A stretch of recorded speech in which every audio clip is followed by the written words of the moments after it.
Suite à une alerte de Vincent Fournoux de Sendetix la semaine passée sur l'utilisation par La République En Marche d'une plateforme de routage d'email qui s'appelle Mailchimp, qui est très connue des entreprises, notamment des petites entreprises, j'ai réalisé une vidéo qui expliquait en fait les problèmes que ça posait au niveau de la cohérence entre le discours d'un côté sur la souveraineté numérique portée par La République En Marche et de l'autre côté le fait qu'ils utilisent des plateformes américaines, et puis d'autre part en fait ça posait aussi des problèmes au niveau de la légalité, puisque le RGPD normalement interdit que des données personnelles, au premier rang desquelles les emails, soient transférés sur des plateformes américaines, parce que le droit américain ne protège pas suffisamment au regard du RGPD les données personnelles.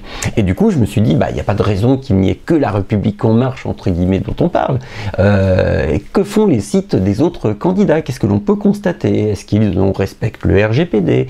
Est-ce qu'ils ont au moins une page d'information RGPD? Est-ce qu'ils récupèrent le consentement au tracking des internautes? Vous savez, les petits pop-up sur lesquels on nous demande de cliquer sur tout accepter, tout refuser, pour savoir si on a envie d'être espionné ou pas lorsqu'on visite le site. Est-ce que ces pop-up sont mis en place? Est-ce qu'ils sont bien paramétrés?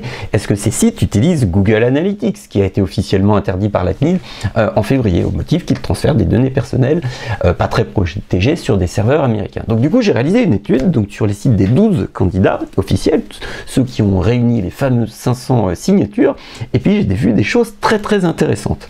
Alors il y a un enseignement déjà qui remonte, c'est que aucun des candidats ne respecte complètement la réglementation en matière de protection des données personnelles. Et lorsque je dis ne respecte pas, c'est sur des points importants, parmi lesquels l'existence d'une page RGPD, parmi lesquels l'hébergement des données, des emails, pour le coup, donc des données assez importantes, quand même des données personnelles importantes, aux États-Unis. Imaginez que la CIA en fait mette la main sur la liste des sympathisants de LFI, de En Marche, de je ne sais pas Zemmour, etc. Ça pose quand même un petit peu problème. Et je vous le donne en mille, quasiment tous les emails sont stockés de ces candidats sont stockés sur des plateformes américaine. Donc il n'y en a aucun qui est vraiment conforme au principe du RGPD, qui respecte les règles de recueil du consentement qui sont en vigueur depuis avril de 2021. Néanmoins, en fait, on peut un petit peu nuancer le propos, puisque on va voir qu'il y a un groupe de candidats, peut-être à peu près la moitié, qui se sentent vraiment concernés, qui ont une vraie réflexion autour de la protection des données personnelles. Donc là, il y a une page RGPD qui est propre, il y a un système de recueil du consentement qui a été mis en place, mais souvent, en fait, il y a un point sur lequel ils pêchent, notamment, je vous disais, l'emailing, mais ça peut être pour le coup autre chose. Ensuite, on a un deuxième groupe de candidats qui sont pro-français, c'est-à-dire que Jean-Luc Mélenchon, Fabien Roussel et Philippe Poutou ont fait le choix de renoncer en fait aux outils américains en fait qu'on connaît tous, qu'on utilise tous, parmi lesquels Google Analytics notamment, et au profit de solutions françaises. Donc ça c'est assez intéressant. Ce qui ne veut pas dire qu'ils sont complètement en conformité, mais au moins eux, entre guillemets, adoptent plus de solutions françaises. Puis un troisième groupe constitué d'un seul candidat, d'une seule candidate, qui est Nathalie Arthaud, qui a fait le choix là de ne collecter aucune donnée personnelle. Donc il n'y a pas de tracker qui dépose des cookies sur son site. Et elle l'annonce fièrement sur sa page entre guillemets en relation avec les données personnelles. Je n'ose pas qualifier cette page de page de présentation de la politique de protection des données personnelles, puisqu'elle dit nous on ne collecte pas d'informations personnelles, on n'a pas de tracker sur notre site, donc du coup à ce titre là il n'y a pas besoin d'une page RGPD, mais nous on collecte seulement des emails. Si l'email ça n'est pas une donnée personnelle, qu'est-ce? Donc là il y a un souci, parce que juste sur ce point, parce qu'elle ne nous permet pas de faire jouer nos droits d'accès à l'information, nos droits d'information sur les traitements qui sont réalisés sur ces emails, du coup elle est en contravention avec la loi. Mais c'est elle de loin qui est la plus soucieuse quand même de la protection du respect de nos données. Fait aussi assez intéressant qui ressort de cette étude, c'est que 50% des 12 sites, donc 6 sites sur 12, utilisent Matomo, qui est une solution d'analyse d'audience concurrente de Google Analytics, mais qui elle est française. Donc du coup les données sont stockées sur des serveurs français.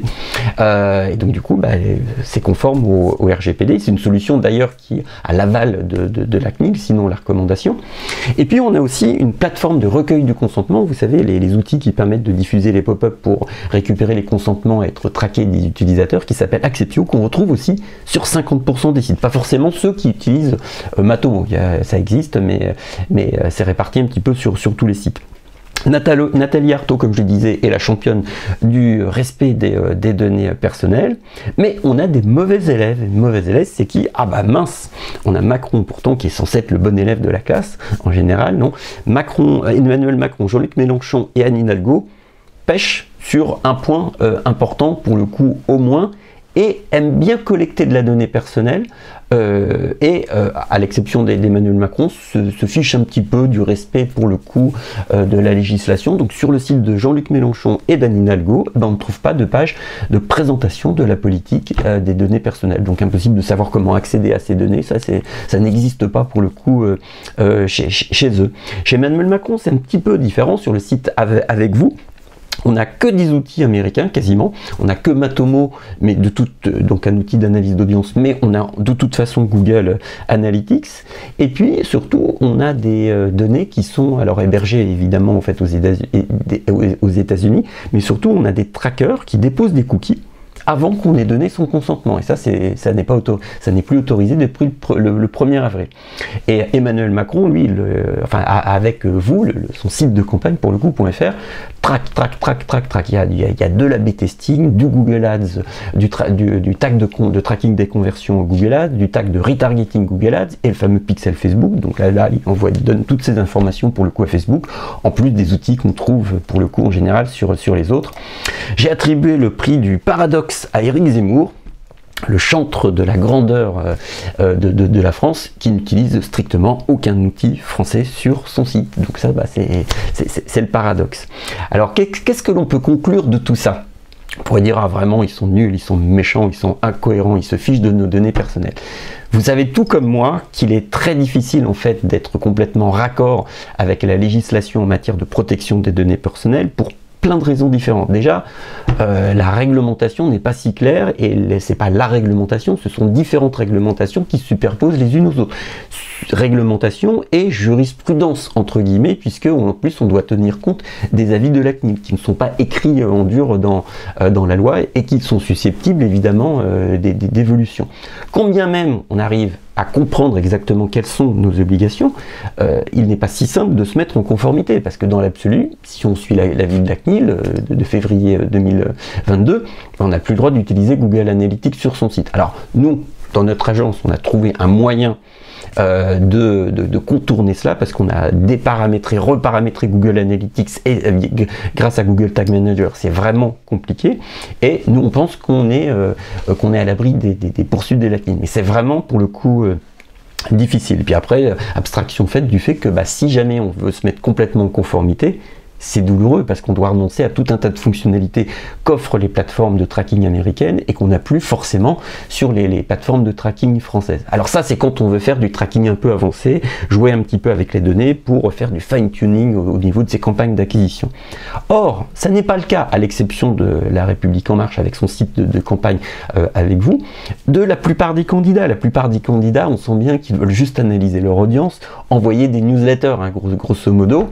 Et là, on trouve 100% des outils américains qui sont utilisés par ces candidats-là en version, en équivalent français. Donc là, il y a, on va dire, une sorte de légèreté, puis franchement, pas un grand souci ni de protéger les données personnelles d'une part, ni de favoriser l'essor de l'industrie du numérique français, alors que pour le coup, ce serait possible, et sans renoncer à des fonctionnalités fondamentales. Le truc qui est le plus étonnant, c'est que vous avez 3 ou 4 candidats, je crois de mémoire, sur les 12, qui hébergent tout leur site sur une espèce de Wix, vous savez, WordPress.com, mais adapté pour le coup aux besoins des partis politiques, qui s'appelle Nation Builder, et qui est logé où? Je vous le donne en mille, à Los Angeles, pour le coup, aux États-Unis. Donc là, elle a vraiment zéro pointé. Là, toutes les données du site, en fait, passent par les États-Unis, et là, il y a quand même un petit problème de cohérence. D'autant plus que là, on n'est pas sur de la donnée personnelle simple. On est sur la donnée personnelle sensible, puisqu'elle est relative aux opinions politiques.